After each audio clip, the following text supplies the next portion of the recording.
வள்ளுவருக்கு மீண்டும் காவி சாயம். சைலண்ட் மோடிற்கு சென்றிருக்கக்கூடிய முதலமைச்சர் விஜய். ஆளுநர் மாளிகையில் RSS ஆட்டம். அமைதி காக்கும் தாவேக அரசு. வள்ளுவர் விஷயத்தில் விஜய்க்கு திமுக செய்த முரட்டு சம்பவம். சிங்கப்பெண் போலீஸுக்கு பாலியல் பிரச்சனை. சிங்கப்பெண்ணுக்கே பாதுகாப்பு இல்லையா? இன்ஸ்டாகிராமில் வைரலான விஜய் ரசிகையின் வீடியோ. விஜய்க்கு ஓட்டு போட்டவர்கள் ஓலமிட்டு கதறும் காட்சி. இது மாதிரி இன்னைக்கு அரசியலில் நடக்கக்கூடிய பல்வேறுபட்ட பரபரப்பான செய்திகளையும் அதோட செய்திகளோட உண்மைத்தன்மையும் வீடியோ ஆதாரங்களையும் தான் இன்னைக்கு வீடியோவில் பார்க்க போகிறோம். அதுக்கு முன்னாடி யாரெல்லாம் பேட்டை டிவியை சப்ஸ்கிரைப் பண்ணாமல் பார்க்குறீங்களோ அவங்க மறக்காமல் சப்ஸ்கிரைப் பண்ணிட்டு இந்த வீடியோக்களை உங்கள் நண்பர்களுக்கு அதிகமாக ஷேர் செய்யுங்க. மிஸ்டர் பர்ஃபெக்ட் எக்ஸ்ட்ரா கோல்டு திருமணமான ஆண்களுக்கு திருப்பு முனையை ஏற்படுத்தும் ஹலாலான இயற்கை வியாகரா. 60,000க்கும் மேற்பட்ட திருப்திகரமான வாடிக்கையாளர்கள், 500க்கும் மேற்பட்ட வாடிக்கையாளர்களுக்கு குழந்தை வரமும் கிடைத்துள்ளது. வயதான பலகினமா, சுகர் பலகினமா, இனி கவலை வேண்டாம். உங்கள் இல்லறம் நல்லறமாக அமைய உடனே ஆர்டர் செய்யுங்கள். மேலும் விவரங்களுக்கு கீழுள்ள எண்ணை அணுகுங்கள். இன்னைக்கு இன்ஸ்டாகிராம்ல ஒரு வீடியோ பெரிய அளவில் வைரலாக இருந்துகிட்டு இருக்குது. ஒரு தோழி ஒருத்தவங்க அவங்க கரண்ட் இல்லை, கரண்ட் ஏன்டா கட் பண்ணுறீங்க அப்படின்னு கதறக்கூடிய ஒரு காட்சி. இந்த வீடியோ பார்த்தா இவ்வளவு ரோஷமாக கதறாங்களே இந்த தோழி, யாரு தான் இந்த தோழி அப்படின்னு சொல்லி அவங்களுடைய இன்ஸ்டாகிராமில் நம்ம போய் சர்ச் பண்ணி பார்க்கும்போது இந்த தோழி தான் ஒரு காலத்தில் டிவி கேக்கு ஓட்டு போடுங்க, டிவி கேக்கு ஓட்டு போடுன்னு சொல்லி பயங்கரமான பிரச்சாரம் செஞ்சுருக்கிறாங்க. விஜய் அண்ணா ஒரு பக்கம் பிரச்சாரத்துக்கு வர, இந்த தோழி அதை பார்த்து அவங்க கொண்டாட, ஓட்டு போடுற அன்னைக்கு அதே வெள்ளை கலர் ட்ரெஸ் எல்லாம் போட்டுட்டு போய் ஓட்டு போடும்போது நான் டிவி கேக்கு விசில் சின்னத்துக்கு தான் ஓட்டு போட்டேன் அப்படின்னு சொல்லி ரிஜிஸ்டர் பண்ணி ஒரு காலத்தில் வீடியோ போட்டவங்க. அது தேர்தலுக்கு முன். இப்போ தேர்தலுக்கு பின். தேர்தலுக்கு பின் ஏன்டா கரண்ட்டை கட் பண்ணுறீங்க? குழந்தைங்கள கையில் வச்சிருக்கோண்டா. நைட்டு 11 மணிக்கு குழந்தைங்க தூங்க மாட்டேங்குதுடா. இப்போ பாடுறா, என் குழந்தைய எடுத்து நான் தெரு தெருவா சுற்றிட்டு இருக்கேன்டா. எங்கள் ஏரியாவில் மட்டும் இல்லைடா, ரெட் ஹில்ஸ் முழுக்கவே இது தாண்டா பிரச்சனையாக இருக்குதுன்னு சொல்லி வாடா போடான்னு வீடியோ போட்டு இந்த அளவுக்கு வாய் நிறைய புகழக்கூடிய அளவுக்கு தான் அண்ணனுடைய ஒரு அதிபயங்கரமான ஆட்சி இன்னைக்கு நடந்துகிட்டு இருக்குது. பல இடங்கள்ல தமிழ்நாடு முழுக்க அறிவிக்கப்படாத மின்தடை, இரவு நேரங்களில் மின்தடை, பல ஊர்களில் வீடுகளில் கரண்ட் இருந்தால் தெருவிளக்கில் கரண்ட் இல்லை. இப்போ ஏற்பட்ட நிலைமைகளில் இப்போ அவங்கெல்லாம் பார்த்து நம்ம சொல்றது என்னன்னா, ஒரு காலத்தில் நம்ம சொல்லிட்டு இருந்தோம், ஒரு கொள்கை பிடிமானம் இல்லாத ஒரு கூட்டமாக இருந்துட்டு இருக்கு, எந்த ஒரு கோட்பாடுமே இல்லாமல் ஒரு கூட்டம் உருவாயிட்டு இருக்கு அப்படின்னு சொன்னா கதறு அப்படின்னாங்களே. இப்போ இவங்கெல்லாம் பார்க்கும்போது நமக்கு அதை தான் சொல்ல தோணுது. கதறு இன்னும் 5 வருஷத்துக்கு நல்லா கதறு அப்படின்னு தான் இவங்கள பார்க்கும்போது சொல்ல தோணுது. இவங்களுக்கு வேற சொல்யூஷனே கிடையாது. இப்போ இது அண்ணா இதுக்கு மாற்றம் செய்வார், அமைச்சர்கள் ரீல்ஸ் போடுவாங்க, மாற்றமே கிடையாது. உங்களுக்கு இருக்கிற மாற்றம் என்னன்னா, போய் EB கரண்ட் பாக்ஸ் இருக்குல்ல, அங்கே போயிட்டு விசில் எடுத்துக்கிட்டு போய் நல்லா போய் ஊதினீங்கன்னு வைங்க, விசில் அடிச்சு பீ அங்கே போய் ஊதினீங்கன்னா கரண்ட் வந்துடும். இது மட்டும் தான் உங்களுக்கு இருக்கக்கூடிய சொல்யூஷன். அடுத்த 5 வருஷத்துக்கு இது மாதிரி விசிலை வச்சுட்டு ஊதிட்டு இருக்க வேண்டியதான். சரி, இது மாதிரி விசிலுக்கு ஓட்டு போட்டவங்க இப்போ தேர்தலுக்கு பிறகு இப்படியெல்லாம் கதறக்கூடிய நேரத்தில் தான் இன்னைக்கு ஆளுநர் மாளிகையில் அடுத்து ஒரு அதிபயங்கரமான சம்பவம் நடந்திருக்குது. ஆனால் இப்போவும் விஜய் அண்ணா அமைதியோடு இருக்கிறாரு. ஆளுநர் மாளிகையில் வைகாசி அனுஷம் அப்படின்னு சொல்லக்கூடிய ஒரு நாள் ஒன்று கொண்டாடுறாங்க. வைகாசி அனுஷம் சொல்லி அங்கே அவங்க சார்பில் இருக்கக்கூடிய நபர்களை எல்லாரையும் வர வச்சு திருவள்ளூருக்கு நாங்கள் பிறந்த தினம் கொண்டாடுறோம் அப்படின்ற பேரில் ஒரு விழா கொண்டாடி, அங்கே என்னென்னா ஆளுநர் மாளிகையில் தமிழ்நாடு அரசு கைட்டு வாங்கக்கூடிய பணத்தில் செலவழித்து எல்லாமே நடக்கக்கூடிய ஒரு இடத்துல திருவள்ளுவருக்கு காவி சாயம், காவி ட்ரெஸ்ஸில் திருவள்ளுவர் உட்காந்துருக்கிற மாதிரி அவருக்கு பொட்டெல்லாம் அணிவிச்சு திருவள்ளுவரை ஒரு குறிப்பிட்ட மதத்தை சார்ந்தவர் அப்படிங்கிற மாதிரி அடையாளம் படுத்தி, அது மூலமா பாஜக என்ன ஒரு அரசியல் செய்கிறாங்களோ அந்த அரசியலுக்கான அடித்தளம் போடக்கூடிய விதத்தில் திருவள்ளுவருக்கு காவி உடை அணிந்து ஆளுநர் மாளிகையில் வச்சிருக்கிறாங்க. அப்போ இப்பேற்பட்ட ஒரு நிலைமை நடக்குது. அந்த ஆளுநர் மாளிகைக்கு ஆளுநருக்கு சம்பளம் தருது தமிழ்நாடு அரசு. அந்த தமிழ்நாடு அரசு சார்பில் எந்த ஒரு கண்டனமோ, முதலமைச்சர் விஜய் தரப்புலேருந்து இதுக்கு எந்த ஒரு மறுப்போ, அல்லது இவங்களை வரிசையாக ரீல்ஸ் போடக்கூடிய இவங்க அமைச்சர் தரப்புலேருந்து இதுக்கான ஒரு எதிர்வினையோ எதுவுமே செய்யலை. இப்போவும் சைலண்ட் மோடு. அதனால தான் உதயநிதி ஸ்டாலின் ரொம்ப அழகாக சொன்னார், நாட்டில் மாநிலத்தில் சட்ட ஒழுங்கு பிரச்சனை ஏற்பட்டதான் சைலண்ட் மோடுக்கு போயிடுறீங்கன்னு பார்த்தா இன்னைக்கு வள்ளுவருக்கே காவி சாயத்தை பூச்சிட்டு இவ்வளோ நடுத்தில் உட்காந்துட்டு இருக்கிறாங்க. இப்பயும் நீங்கள் அமைதியாக தான் இருப்பீங்களா? இதுதான் உங்களோட சோஃபா மாடல் அரசியலா அப்படின்னு சொல்லி இன்னைக்கு கேள்வி கேட்குறாங்கன்னா உண்மையாகவே நியாயமான ஒரு கேள்வி. வள்ளுவர் எந்த மதத்தையும் வள்ளுவரோட பொருத்தி பார்க்க முடியாது. தமிழர்களுக்கான ஒரு நூலை எழுதினவர் வள்ளுவர். தமிழர்களுக்கான பொதுவான ஒரு விஷயம் தான் திருவள்ளுவரையும் திருக்குறளையும் பார்க்கப்பட்டுக்கிட்டு இருக்கு. ஆனால் அந்த வள்ளுவர் எப்படி அம்பேத்கரை காவி வட்டத்துக்குள்ளே கொண்டு வர பார்த்தாங்களோ, எம்ஜிஆரை காவி வட்டத்துக்குள்ளே கொண்டு வர பார்த்தாங்களோ, அந்த மாதிரி இப்போ திருவள்ளுவரை ஒரு காவி வட்டத்துக்குள்ளே கொண்டு வந்துடணும், திருவள்ளுவர் ஒரு மதத்தை சார்ந்தவர் அப்படின்னு சொல்லி கொண்டு வந்து அந்த வட மாநிலங்களில் இருக்கக்கூடிய ராமரை வச்சு எப்படி ஒரு அரசியல் செய்கிறாங்களோ அங்கே இந்த மாதிரி முருகரை வச்சு ஒரு அரசியல் செய்ய பார்த்தாங்க, முடியல. இப்போ அடுத்து திருவள்ளுவரை கையில் எடுக்கக்கூடிய ஒரு வேலைகளை தான் இப்போ ஈடுபட்டு இருக்கிறாங்க. திருவள்ளுவருக்கு காவி உடை அணிந்திருக்கிறாங்க. ஆனால் இதுக்கு எதிராக தாவேகா தரப்புலேருந்து எந்த ஒரு ரியாக்ஷனுமே இல்லை. தாவேகாவுடைய மீன்வளத்துறை அமைச்சராக இருக்கக்கூடிய ஸ்ரீநாத் கிட்ட போய் கேட்குறாங்க, சார் இந்த மாதிரி வள்ளுவருக்கு காவி உடை, அதுவும் ஆளுநர் மாளிகையிலே இப்படி ஒரு சம்பவம் நடந்திருக்கே அப்படின்னு கேட்டால் அவர் முழிக்கிறார்.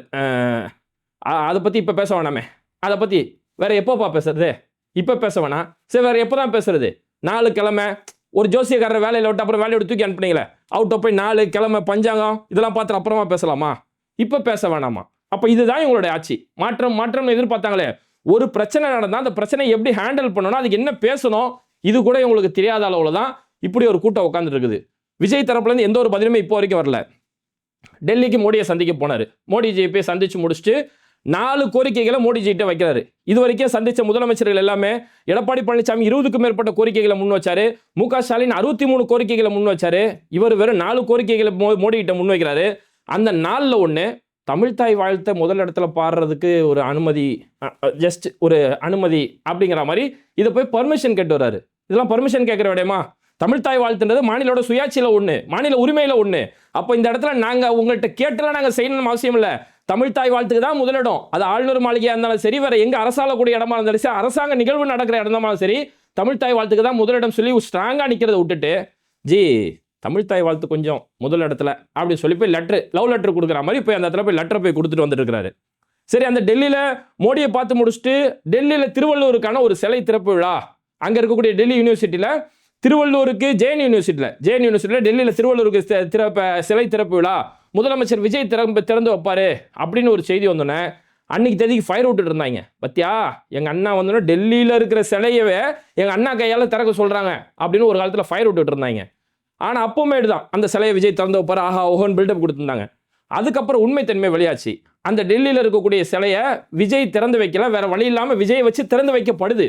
ஏன்னா அந்த டெல்லியில் இருக்கக்கூடிய திருவள்ளூருடைய சிலை ஜெயின் யூனிவர்சிட்டியில் இப்படி ஒரு சிலை திறக்கணும் அப்படின்னு சொல்லி தமிழ்நாடு அரசுக்கிட்ட அன்னைக்கு திமுகவுடைய ஆட்சியிலே அப்ரோச் பண்ணும்போது அன்னைக்கு திமுக அரசு சார்பிலிருந்து அரசு நிதி 50 லட்ச ரூபா கொடுக்கப்பட்டது.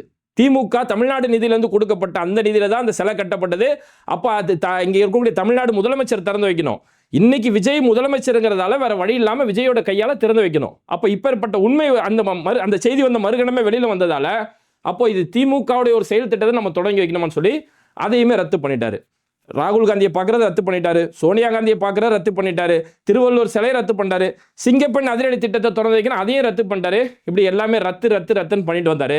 அதனால தான் இப்படி ரத்துன்னு சொல்லி வெத்தாவே உட்காந்துட்டு இருக்கிறாங்களே. அப்போ இவங்களை வச்சு நம்ம என்ன வேணாலும் செய்யலாங்கிறதுக்கு தான் இன்னைக்கு ஆளுநர் மாளிகையிலேயே திருவள்ளூருக்கு காவி சாயத்தை பூசக்கூடிய ஒரு நிலைமை ஏற்பட்டிருக்குது. இதே செயல்பாடை இதுக்கு முன்னாடி RN ரவி இங்கே கொண்டு வந்தார். திருவள்ளூருக்கு காவி சாயம் பூசுறது அவராச்சும் சோஷியல் மீடியாவில் தான் கொண்டு வந்தார். சோஷியல் மீடியாவில் திருவள்ளூருக்கு ஏதாவது ஒரு வாழ்த்தோ திருவள்ளூர் சம்மந்தமான ஏதாவது போஸ்ட் போடும்போது அங்கே திருவள்ளூரை காவி உருவத்தில் கொண்டு வரும்போது அதுக்கே திமுக எதிர்வினையாட்டுறாங்க, கடுமையான எதிர்ப்புகளை பதிவு செஞ்சாங்க. நீங்கள் என்ன புதுசாக இங்கே கொண்டு வரது காவி சாயம், இந்த காவி அரசியல் இங்கே எடுபடாது அப்படின்னு சொல்லி திமுக அவ்வளோ ஸ்ட்ராங்காக பேசினாங்க. ஆனால் இப்போ வரைக்கும் இந்த நிமிஷம் வரைக்கும் விஜயோடைய தரப்புல இருந்தோ தாவேகாவோட தரப்புல இருந்து எந்த ஒரு மறுப்பும் இல்லை. மிஞ்சி போனால் சுகாதாரத்துறை அமைச்சர் அருண்ராஜ் ஒரு போஸ்ட் போடுறாரு. அதில் ஒரே ஒரு இடத்துல லோக் பவன்றதை குறிப்பிடுறாரு. அதில் ஆளுநர் செஞ்சார், பாஜகவுடைய செயல் திட்டம், RSS உடைய செயல் திட்டம் எதுவுமே கிடையாது. லோக் பவனா முதல் இந்த லோக் பவன்ற வார்த்தை உங்கள் கட்சியில் இருக்கிறதோ அல்லது உங்கள் பின்னாடி இந்த தற்கொலையா திரியிற பசங்க யாருக்கா ஒருத்தன் லோக் பவன் என்ன தெரியுமா? லோக் பவனில் அப்படி நடச்சான். ஏன் அந்த ஆளுநர் மாளிகைன்னு குறிப்பிட்டா என்ன? அந்த ஆளுநர்ன்ற பெயரோ அமித்ஷான்ற பெயரோ தப்பி தவறி கூட இவங்க வாயிலேருந்து வர மாட்டேங்குது. லோக் பவனில் இந்த மாதிரி நடச்சு அந்த ஆர்டிகளை நீங்கள் முழுசாக படித்து பார்த்தா தெரியும். அவர் எழுதியிருக்கக்கூடிய அந்த பதிவை முழுசாக படித்தா இவர் யாரை தான்பா கண்டிக்கிறாரு? ஆளுநரை கண்டிக்கிறாரா இல்லை இவரே கண்டிச்சுக்கிறாரா? எந்த ஒரு விவரமும் அதில் இல்லாத அளவுக்கு தான் அருண்ராஜோடைய பதிவு இந்த இடத்துல இருந்துகிட்டு இருக்கு. இப்பேற்பட்ட ஒரு நிலைமைகள் இருந்துகிட்டு இருக்கிறாங்க. ஆனால் இதே இடத்துல திமுக ஆட்சியில் இருக்கும்போது RN ரவி ஃபேஸ்புக்கில், இன்ஸ்டாகிராமில், ட்விட்டரில் ஒரு பதிவு போட்டதுக்கு அந்த அளவுக்கு ஒரு எதிர்வினையாட்டுறாங்க. ஏன்னா திமுக அந்த கொள்கை அடிப்படையில் அவங்க செயல்படுறதால இது ஏதோ இன்னைக்கு இன்னத்தில் இல்லை. ஏன்னா இங்கே திருவள்ளூரை வச்சு எப்பேற்பட்ட இன்னைக்கு காவி சாயம் பூசிட்டு இருக்காங்களே, இதுக்கெல்லாம் கலைஞர் காலத்திலேயே இதுக்கான எல்லா எதிர்வினை ஆற்றப்பட்டது. ஏன்னா ஒரு தமிழ் ஆண்டு நம்ம எடுத்துக்கிட்டா கூட, தமிழ் ஆண்டு அப்படின்னு ஒரு எடுத்துக்கிட்டா கூட பிரபல, சுக்ல, அக்ஷய இது மாதிரியான ஒரு நாட்களை வச்சுட்டு சமஸ்கிருத பெயர்களை வச்சுக்கிட்டு இதுதான் தமிழ் ஆண்டுகள் அப்படின்னு சொல்லி காலங்காலமாக ஒரு நடைமுறை இருக்கப்பட்டது. ஒரு மதத்தின் அடிப்படையில் தமிழ் ஆண்டு அப்படின்னு சொல்லி, தமிழ் புத்தாண்டு அப்படின்னு சொல்லி ஒரு நாள் வைப்பாங்க. அந்த நாளுக்கான ஒரு பின்னணியும் அதுக்கு பின்னாடி இருக்கக்கூடிய புராண கதைகள், கிருஷ்ணருக்கும் நாராயணருக்கும் நடந்த ஒரு சம்பவம், இது மாதிரியான பல கதைகளை வச்சு சொல்லப்படும். ஆனால் கலைஞர் 1971 ஒரு கெசட்டே கொண்டு வராரு. திருவள்ளுவர் ஆண்டு அப்படின்னு சொல்லி தமிழுக்குன்னு சொல்லி ஒரு ஆண்டுக்கான ஒரு பெயரை சுட்டி திருவள்ளுவர் ஆண்டு அப்படின்னு சொல்லி அந்த ஆண்டுக்கான ஒரு சட்டப்பூர்வமான ஒரு செயல் திட்டத்தை கொண்டு வராரு. அதாவது 1930-35 டைம்ல மறைமலை அடிகளார் அன்னைக்கு இருந்தக்கூடிய திராவிட கட்சி தலைவர்கள் இவங்க எல்லாருமே சேர்ந்து இந்த சமஸ்கிருதத்தின் பின்னாடியோ புராண கதைகளுக்கு பின்னாடியோ தமிழுடைய வரலாறு இருக்கக்கூடாது, இந்த பிரபல சுக்கல இது மாதிரியான கதைகள் அதுக்கு பின்னாடியே அறிவுக்கு பொருந்தாத பல கதைகள் சொல்லப்படும். அப்போ அதோட இந்த தமிழை விட முடிச்சு போடக்கூடாது அப்படிங்கிறதுக்காக அன்னைக்கு தமிழ் ஆண்டு அதுக்கான ஏற்பாடுகள் செய்யப்பட்டது. அதை கலைஞர் 1971 கலைஞர் ஆட்சிக்கு வந்ததுக்கு பிறகு அதை திருவள்ளுவர் ஆண்டு அப்படின்னு சொல்லி கொண்டு வந்து இந்த திருவள்ளுவர் ஆண்டு எப்படி இந்த கணக்கீடு அப்படின்னா 31 வருஷம் கூட சேர்த்துக்கணும், அவ்வளோதான். இப்போ இன்னைக்கு தேதிக்கு 2026 31 வருஷம் கூட சேர்த்துக்கிட்டா 2057. இப்போ இது இன்னைக்கு வருஷம் இது திருவள்ளுவர் ஆண்டுபடி இது 2057 அப்படிங்கிறது ஒரு கணக்கீடு வச்சுக்கணும். அப்போ இந்த அடிப்படையில் அரசுடைய எந்த ஒரு திட்டத்தை வெளியிட்டாலோ அரசு சார்பில் இருந்து அறிக்கை வெளியிட்டாலோ திருவள்ளுவர் ஆண்டு 2057 இந்த மாசத்துல இது நடக்குது அப்படின்னு சொல்லி ஒரு செயல் திட்டம். திருவள்ளுவருக்குன்னு ஒரு தினம், திருவள்ளுவருடைய பிறந்த தினம் அப்படின்னு சொல்லி கொண்டாடும் போது கூட இங்க இன்னைக்கு ஆளுநர் கொண்டாடுறாரு பாருங்க, வைகாசி அனுஷயம் இது மாதிரியான ஒரு நாட்கள் வச்சிருந்தாங்க. அப்போ கலைஞர் ஆட்சிக்கு வரும்போது கலைஞர் என்ன செய்யறாருன்னா, இப்படி உங்களுடைய சமஸ்கிருத பின்னணியில் இது இருக்கக்கூடாது, இது தமிழர்களுக்கான திருவள்ளுவர் ஒரு தமிழுக்கான ஒருத்தர் தான், ஒரு பொதுவான ஒரு நபர் தான். அப்போ இதை வந்து நீங்க சமஸ்கிருதத்தில் முடிச்சு போடக்கூடாதுங்கிறதுக்காக கலைஞர் என்ன செஞ்சாரு, தமிழ் புத்தாண்டை எப்படி ஏப்ரல் 14ஆம் தேதி தமிழ் புத்தாண்டுன்னு வச்சிருந்தாங்க, அதுக்கும் தமிழ் புத்தாண்டுக்கும் சம்பந்தம் இல்லை. அதனால தை முதல் நாள் தான் தமிழ் புத்தாண்டுன்னு சொல்லி கலைஞரை எப்படி சட்டப்பூர்வமாக கொண்டு வந்தாரோ அதே மாதிரி திருவள்ளுவருடைய தினத்தையுமே தை 2ஆம் நாள், அதாவது நம்ம மாட்டு பொங்கல் கொண்டாடுவோம் இல்லையா, அன்னைக்கு தை 2ஆம் நாள் தான் திருவள்ளுவர் தினம் அப்படின்னு சொல்லி திருவள்ளுவர் தினம்னு ஒன்று கொண்டாடி அதுக்கு அரசு விடுமுறையை அறிவிச்சு அன்னைக்கு அரசு சார்பில் இருந்து ஏதாவது நலத்திட்டங்களோ விருதுகளோ ஏதாவது கொடுத்தா கூட அந்த குறிப்பிட்ட நாளில் கொடுக்கணும் அப்படின்னு சொல்லி இந்த அளவுக்கு கொள்கை ரீதியான எதிர்ப்பு. இதுதான் ஒரு இடத்துல சைலண்ட் மோட்ல இருக்கிறது ஒன்று, அதை ஆதரிக்கிறது ஒன்று, ஆனால் அதை கொள்கை ரீதியாக எதிர்க்கிறது இருக்குல்ல, ஒரு விஷயத்தை இது சரியில்லை அப்படின்னு சொல்றது இல்லை, அதுக்கு மாற்று என்ன, அந்த மாற்றை கொண்டு வரது தான். அது மட்டும் இல்லாமல் திருவள்ளுவர் இப்போ உதாரணத்துக்கு பஸ்ஸில் நம்ம பயணம் செய்யும் போது கூட கலைஞர் அங்கே ஒரு சிஸ்டம் கொண்டு வரு, திருவள்ளுவர் வெள்ளை உடை அணிந்த ஒரு திருவள்ளுவருடைய ஃபோட்டோ, அங்கே ஒரு திருக்குறள் இருக்கணும், திருக்குறளுடைய பொருள் இருக்கணும் அப்படி சொல்லி எல்லா பஸ்கள்லையுமே இன்னைக்கு நம்ம பார்க்கறது எல்லாமே கலைஞர் அன்னைக்கு கொண்டு வந்தது. திருக்குறளுக்கு ஆளாளுக்கு விளக்க உரை சொல்லுவாங்க, அந்த விளக்க உரையில கூட ஆளாளுக்கு அவங்களுடைய கற்பனைகளில் அது சில மதங்களின் அடிப்படையில் அந்த விளக்க உரை இருக்கும்போது கூட கலைஞர் திருக்குறளுக்கு பகுத்தறிவு ரீதியாக உரை எழுதினார். அந்த பகுத்தறிவு ரீதியான உரை இன்னைக்குமே திருக்குறளுக்கான உரைகள் பார்க்கும்போது அதுக்கான பொருள்கள் பார்க்கும்போது கலைஞரோட உரையில் பல அர்த்தங்கள் இருக்கும், பல தெளிவான ஒரு வழிகாட்டல் இருக்கும். அந்த மாதிரியான பல வகையான விஷயங்கள் கொண்டு வந்தது. ஏன் வள்ளுவர் கோட்டம் இன்னைக்கு சென்னையோடைய மத்திய பகுதியில் நுங்கம்பாக்கத்தில் இருக்கக்கூடிய வள்ளுவர் கோட்டம், அதுக்கு பின்னாடி அவ்வளோ பெரிய விஷயங்கள். திருக்குறள் வெறும் நம்ம திருக்குறள் நம்ம மட்டும் அதை இருந்தால் போதாது, இதை உலகளாவிய அளவில் நம்ம கொண்டு போனோம் அப்படிங்கிறதுக்காக சென்னையுடைய மத்திய பகுதியில் வள்ளுவர் கோட்டம்னு ஒரு இடத்த ரெடி பண்ணி அந்த வள்ளுவர் கோட்டத்தில் ஒரு தேரை கலைஞர் கொண்டு வராரு. திருவாரூர் தேர், அந்த திருவாரூர் தேர் அப்படியே ஒரு மாடலில் கொண்டு வந்து அங்கே ஒரு வள்ளுவர் கோட்டத்தில் கலைஞர் கொண்டு வராரு. இந்த திருவாரூர் தேருக்கு பின்னாடி ஒரு பெரிய விஷயம் இருக்குது, ரெண்டுமே ஒரே காலகட்டத்தில் நடக்கிறது. அதாவது திருவாரூர் தேரை பொறுத்த வரைக்கும் 1926-30 அந்த காலத்திலே திருவாரூர் தேர்ன்றது ஆசியாவிலே பெரிய ஒரு தேர். அந்த தேர் வந்து 1926 ஒரு தீப்பிடிச்சிரோன்னு அப்புறம் அதுக்கடுத்து திரும்பவும் 1930 அந்த தேரை வந்து புதுசாக ரெடி பண்ணுறாங்க. 30 ரெடி பண்ணி பட்டாலுமே கிட்டத்தட்ட 96 அடி உயரம், 360 டன் அளவுக்கு வெயிட் கொண்ட ஒரு தேர், ஆசியாவிலே பெரிய ஒரு தேர். அந்த தேர் அன்னைக்கு கொண்டு வரும்போது இப்படியே வராது, அதுக்கு எந்த ஒரு பிரேக்குமே கிடையாதுல்ல, முட்டு கொடுப்பாங்க, அந்த முட்டுக்கட்டை போட்டு முட்டு கொடுப்பாங்க.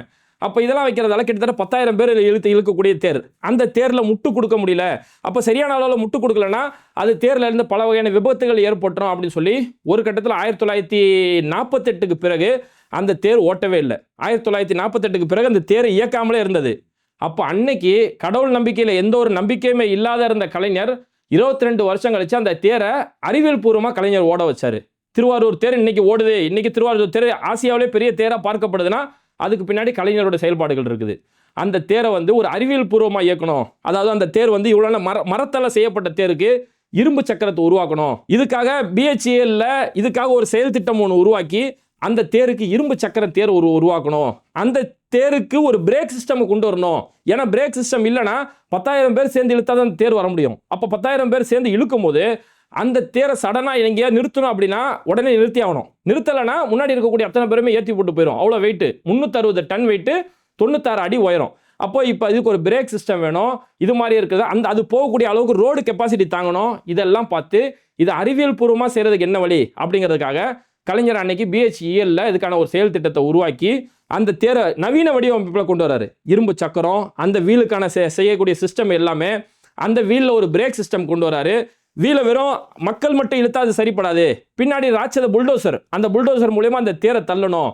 தேரை தள்ளினாலுமே எங்கேயாவது முக்கியமான இடத்துல கொண்டு வரணும்னா அதுக்கு ஒரு பிரேக் சிஸ்டம் இருக்குன்னு சொல்லி ஹைட்ரோ பிரேக்னு நினைக்கிறது பேர். அந்த பிரேக் சிஸ்டத்தை அதில் கொண்டு வந்து இப்படி பல வகையான விஷயங்கள் கொண்டு வந்து இவ்வளவு வெயிட் 360 டன் வெயிட் தேர் வரப்போது, அந்த தேரை தாங்கிறதுக்கு சாலை இருக்கணும். அப்போ அந்த அளவுக்கு அந்த சாலை ரொம்ப திடமான சாலையை உருவாக்கி இவ்வளவும் செஞ்சு கலைஞர் 1970 அறிவியல் பூர்வமாக நவீன பூர்வமாக அந்த தேரை ஓடுறதுக்கான எல்லா வேலை இன்னைக்கு அந்த தேர் ஓடிக்கிட்டு இருக்குன்னா கலைஞர் அன்னைக்கு செஞ்ச ஒரு செயல் திட்டம். அப்போ இதெல்லாம் 1970 கலைஞர் அந்த இடத்துல செஞ்சுட்டு இருக்கிறாரு.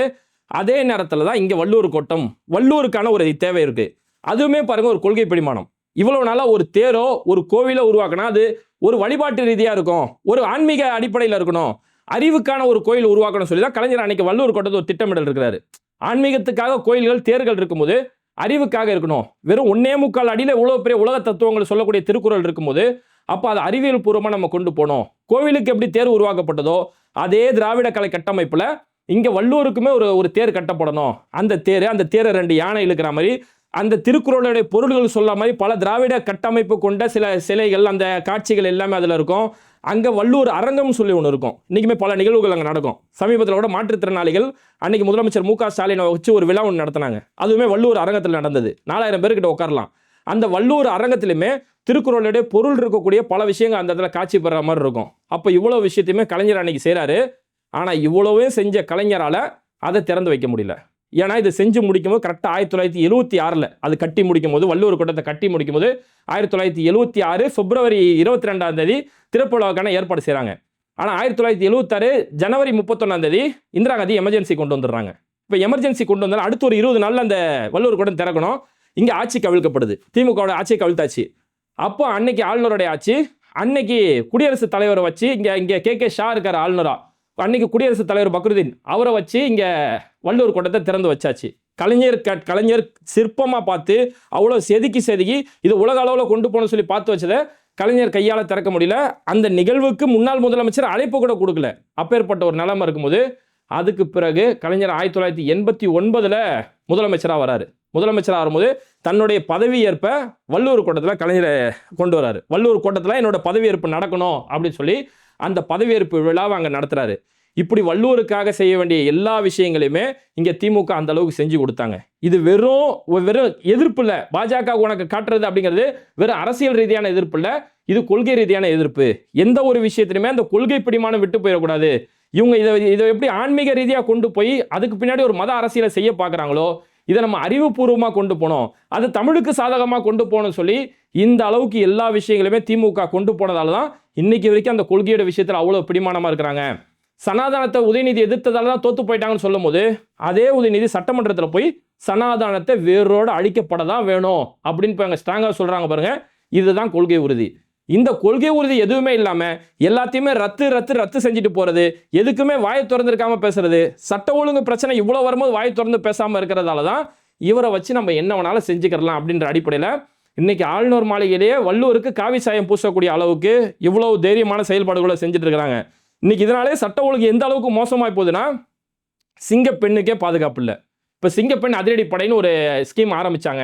இந்த ஸ்கீமை விஜய் திறந்து வைப்பார், முதலமைச்சர் விஜய் திறந்து வைப்பாருன்னாங்க. அதுவுமே ரத்தாயிருச்சா?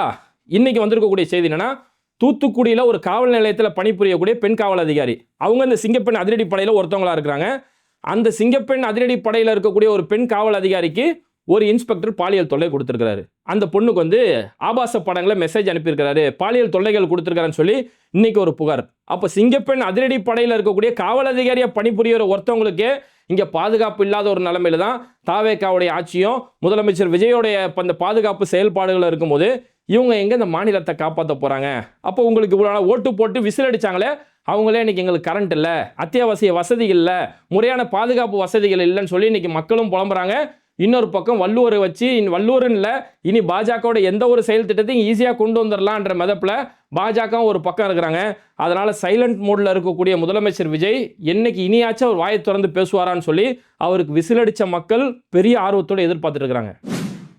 ஓகே, வள்ளுவருக்கு ஆளுநர் காவி சாயம் பூசி இருக்கக்கூடிய இந்த நிகழ்வு சம்பந்தமாகவும் முதலமைச்சர் விஜய் இப்போவும் வாய்மூடி அமைதியாக இருக்கிறது சம்பந்தமாகவும் உங்களுடைய கருத்துக்கள் என்ன அப்படிங்கிறத மறக்காமல் கமெண்ட் பண்ணிவிட்டு இந்த வீடியோக்களை உங்கள் நண்பர்களுக்கு அதிகமாக ஷேர் செய்யுங்க.